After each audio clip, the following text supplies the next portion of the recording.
आज शाम को सबसे पहले हमारी याना सबसे जल्दी तैयार हो गई थी और ये इस बात से बहुत ज़्यादा खुश थी और याना के साथ-साथ हेमू भी तैयार हो गई थी और फिर ये तीनों बहनें रेडी होके बैठ गई थी। इसके बाद ये लोग मस्ती करने लगे, डांस करने लगे बिकॉज़ आज था निकाह का दिन और आज दूल्हा बनने वाला था।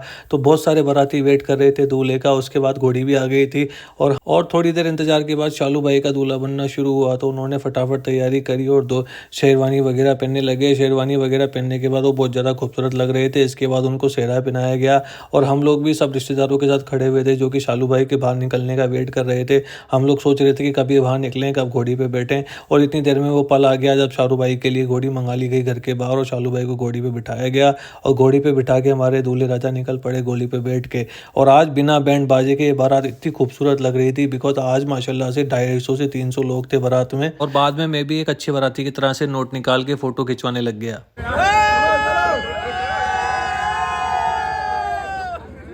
इस तरह से मस्ती मजाक करते हुए करौली की सकड़ी गलियों को पार करते हुए हम लोग जा पहुंचे थे दुल्हन के घर और दुल्हन के घर भी ये बारात का हुजूम देखने लायक था और बच्चे फटाफट दूल्हे राजा की गोद में जाके बैठ गए। बाद में हमारे कारी साहब भी आ गए जो कि निकाह पढ़ाने के लिए आए थे और हमारे यहाँ एक परंपरा है कि पान खिलाया जाता है। तो मैंने पान का बीड़ा उठाया जिसमें सुपारी और कत्थे चूने का पान होता है, वो खाने लगा। इसके बाद लोग निकल पड़े दुल्हन से इजाज़त लेने, क्योंकि दुल्हन से इजाज़त लेना पहले ज़रूरी आता है। जब वो दुल्हन से इजाज़त लेके आ गए फिर उन्होंने दूल्हे से इजाज़त ली। तो इस तरह से हमारा निकाह संपन्न हुआ। निकाह की खुशियों में हमारे यहाँ पटाखे फोड़े जाते हैं और उसके बाद बांटी जाती है मिठाइयाँ। मिठाई में होते हैं छुआरे और बताशे। तो मैंने बताशे लिए, फिर मैं पहुँच गया दूल्हे राजा के पास उनको बधाइयाँ देने। फिर दूल्हे राजा के साथ हम लोग निकल पड़े खाना खाने, क्योंकि आज था देसी खाना और हमारे यहाँ देसी खाने में पूड़ी सब्जी होती है, मगर यहाँ देसी खाने में था पनीर की सब्जी, छोले की सब्जी, ड्राई सब्जी, बालूशाही, गुलाब जामुन और पूड़ी, जो कि मेरी बहुत ज़्यादा फेवरेट है। तो मैं भी सबके साथ दूल्हे के साथ बैठ गया और अपनी पारी का इंतजार करने लगा। खाना खाने के बाद हमारे दूल्हे राजा ने कपड़े चेंज करे। कपड़े चेंज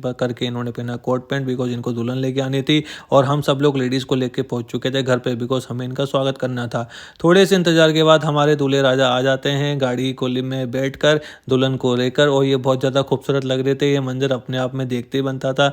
वो गाड़ी से उतरे, उन्होंने दुपट्टा पकड़ा और दुल्हन को बिठाया और इनका फिर से हमने स्वागत किया पटाखों के साथ।